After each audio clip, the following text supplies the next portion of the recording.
everyone, I'm Mind, and this is set number 70669, Cole's Earth Driller from the LEGO Ninjago Legacy theme. This set contains 587 pieces, 4 minifigures, and originally retailed for $49.99 in the US when it first released back in 2019. This video is of course a part of my Ninjago throwback review series, so let me know in the comments which set you want to see a throwback review on next. It could be any set from 2011 to 2018, and while I don't have them all, I do have a lot of them, so let me know in the comments which sets you want to see. This set actually was a suggestion from the comments in the last video, because I actually didn't realize that I'd never reviewed this. I thought I'd done full reviews of all the 2019 Legacy sets back in 2020 when I first started this channel, but someone in the comments of the last throwback review pointed out that I never did a review of this one, and they were right. I went back and checked and I didn't. So now the review is finally here, so now let's just jump straight into it. So here's the main build of the set, of course, Cole's Earth Driller itself, and this thing absolutely rolls. Now back in 2019, I was a little bit iffy on this set because I was disappointed that it wasn't Cole's golden weapon vehicle, because all the other Ninja had their golden weapon vehicles remade into Legacy sets and Cole just didn't. But now that time's gone on and I've just accepted that we're not getting a Legacy version of that set, I've come to appreciate this build just as its own thing, and I have to say, for a modern interpretation of Cole's Earth Driller, this is fantastic. I love how much the entire build just like actually captures Cole's element. The entire thing is just so rocky. There's so many different jagged pieces. They use like these rock textured pieces, and the colors they use too, gunmetal gray, dark gray, and brown. It all just fits together perfectly. It makes so much sense for Cole. The sand green too is a very fun color. That's something we see Cole use every now and then, though not too often, but it does help set this vehicle apart from other vehicles that Cole has gotten. However, despite being very like elemental and rocky, they still do a good job of making this feel mechanical too, because of course there's two giant engines coming out the front and what I assume are little exhaust right here, and of course we can't ignore the giant drill at the front. But then there's stud shooters on the side too, which are always just great play features. You push down on them, stud shoots out. However, they're also super easy to remove if you don't like them. And then we have these giant gold blades at the back, which help reinforce the idea that this is a ninja vehicle. It just has perfect theming all over. The hard plastic wheels are always iffy because sometimes they don't roll the best, but these are connected super loosely, so it's very easy to move them around. They're basically just attached to be able to spin. It's the connection on the front wheels that's a little bit tighter. But then my favorite part of this set has to be this area at the back. It's got like this giant power generator at the center, and that can actually spin. Now you can do that in a few different ways. You can spin this part of the back, or you could simply just roll the vehicle around and you can see that spins around as it moves. And then you probably already noticed, but that also spins that drill at the front. The drill of course uses the same piece that the wheels use, which is a cool reincorporation,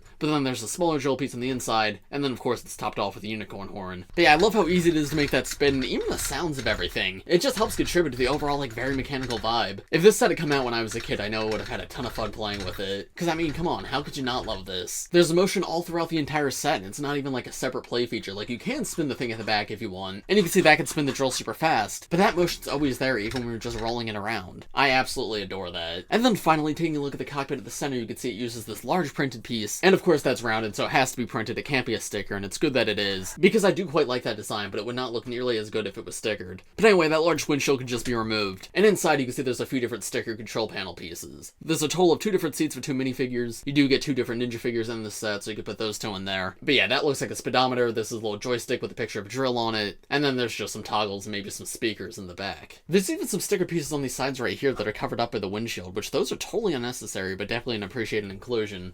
But anyway, yeah, there's how the minifigures look actually driving the vehicle. So now let's reattach that windshield piece on top.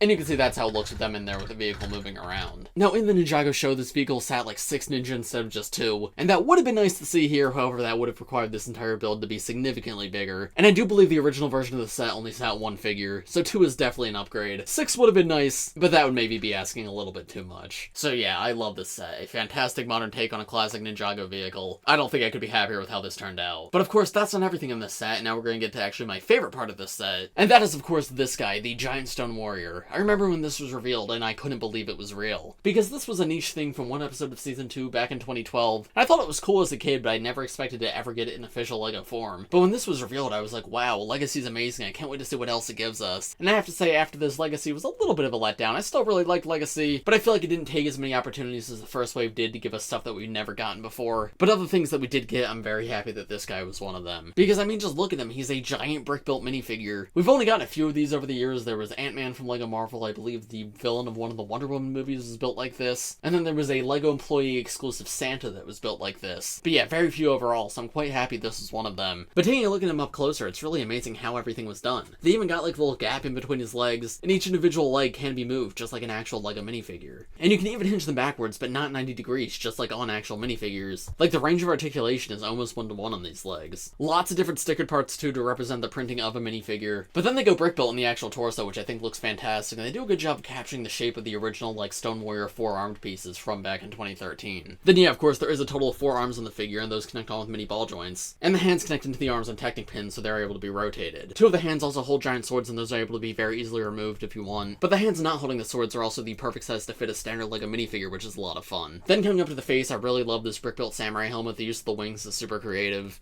But you can see underneath the helmet, they actually use a printed piece for the Stone Warrior face. And that's another thing that's just so appreciated, because they very easily could have just used another sticker there. But no, it is completely printed, and that just helps make this feel extra high quality. On the back of the helmet, I absolutely love the layering to it. And then the back, the rest of the body could maybe be cleaned up a little bit. It's a ton of anti-studs. But you know what, for how cool this figure is, this honestly isn't bad. And in my opinion, is by far the highlight of the set. But I think that's about all I have to say about this guy, so now let's take a look at the actual minifigures in this set. So here are the first 2 minifigures in this set, Legacy Cole and Legacy Kai. And now you have to remember this set came out in 2019, so at the time of the set's release, both these figures were quite new. Now Legacy Kai did still come in a ton of sets that wave, but then he also went on to come in many sets afterwards, so even though these figures both feel very common nowadays, they were a little less common when they first released. Legacy Cole, though, is probably one of my favorite Legacy figures. I'm not a huge fan of the Legacy suit line as a whole, but this one I do think is pretty good. I especially like the use of the brown on his hood. He doesn't use that color all too often, like on actual pieces. He uses it in printing a lot, but it's rare that we get an actual brown piece for Cole, so that did help make this hood feel extra special. And then, like, the chainmail undershirt's a neat concept, and I like the orange belt he has too. It sort of ties all of his different colors together, and makes for an all-around fairly solid figure. Turning around, you can see there's this dragon that's surrounding his kimono symbol at the back, and then taking a look at his face print, it's of course just his standard movie face, happy on one side, anger on the other. In terms of accessory, it comes with the Scythe of Quakes, which doesn't really make sense for this set, because at the point in Ninjago where Cole had this vehicle, he didn't have the Scythe of Quakes anymore. So it probably should have been an elemental blade instead, but you know what, that's not a huge deal. It was nice to just have another way to get the Legacy Scythe of Quakes. And then we have the infamous Legacy Kai, who I've kind of grown to love just because of how bad of a figure it is. Well, maybe it's not a bad figure, but I think it's an incredibly mediocre figure, probably one of my least favorite Kai suits ever, and then it went on to become the most common Ninjago figure ever made. So as such, I do kind of love it now, but I can still acknowledge the actual design here is not the best. I just feel like it's too plain of a suit. There's not enough going on in this torso. Comparing it to Cole's, it just feels so empty. Not a huge fan of like the solid black lines and how thick they are. The golden dragon is cool that runs through, but it just doesn't pop enough. I wish it was a brighter gold. And turning around, he again has the kimono symbol back there, but I just feel like these colors don't pop enough in general. And then he also just comes with silver katanas in the set, no special accessory or anything. So it is nice to have Kai included. I'm happy we do get more than one ninja here, but yeah, he's just not my favorite. And then here are the final 2 minifigures, the 2 villain minifigures in this set. We have a Stone Army Warrior and a Stone Army Scout. Now both of these figures are nearly identical. They have the exact same torso and leg print, as well as the same armor piece, but then they have different face prints as well as different like head attachments. Starting with the Warrior, he just uses the samurai helmet, and unfortunately they just got rid of a lot of the identity that these guys used to have, because like in the original 2013 wave they had a unique like samurai mouth guard, but they got rid of that here and just used the standard Samurai X piece, which that works well for Nia, but doesn't really work for the Stone Warriors, at least in my opinion. It doesn't look bad by any means, but it just makes them feel less special. And that's the same thing with our armor piece too. Now this armor piece again has become very common since 2019, but I believe it was originally introduced in 2019. But it's just these very basic red shoulder pads, which I think is a fine part, but the original Stone Warrior armor from 2013 I think is just better. So this very much does feel like a downgrade. I will say though, when it comes to the torso and the leg print, I do actually quite like this. It's a very similar design to the original 2013 design, but it's all just a lot more detailed. They use more colors, thinner lines. It definitely feels like it was updated to the 2019 minifigure style, which makes me quite happy to see, and does help these figures feel extra special. Now of course these two do have the same exact torso and leg print as I just mentioned, so there's no difference between the two there. But you can see their face prints, while similar, are different because they're actually 2 different colors. We have a green Stone Warrior and a yellow Stone Warrior, and I am happy that they maintained that with Legacy, because the original wave had that, but then they kind of got rid of it with Day of the Departed and just made them all red. So I'm glad to see Legacy brought back the different colors, because it made them actually fun to collect. And then finally the accessories between the two are different. The Warrior comes with 2 red katanas, and then the Scout just comes with a stud shooter crossbow. And so, overall, what are my thoughts on this set? I actually love this set. I'm kind of glad I didn't review it back in 2020, because it was a lot of fun to take a look back and just appreciate Legacy for how amazing it truly was. At the time, I remember thinking this set was a little bit overpriced, which is really funny to think about now. But yeah, the Earth Trailer itself's fantastic, and the Stone Warrior is perfect. And then the minifigure selection's good. The minifigure selection is probably the weakest part of the set, but I think the giant Stone Warrior more than makes up for that. I will say this would have been the perfect set to include a Dr. Julian minifigure, which is my most wanted minifigure of all time. However, they did not include that here. Still though, I think it's fantastic. I'm not sure how much it costs in the aftermarket nowadays, but if you could find it around retail, I think it's worth picking up, because it's super fun to play and also just looks great on a shelf. But of course, those are just my thoughts. Let me know what you guys think of this set in the comments below. As I mentioned at the beginning of this video, make sure to let me know in the comments which Ninjago set you want to see a throwback review on next. If you enjoyed this video, make sure to leave a like, subscribe to the channel if you're new, and I will see you all in the next one. Bye!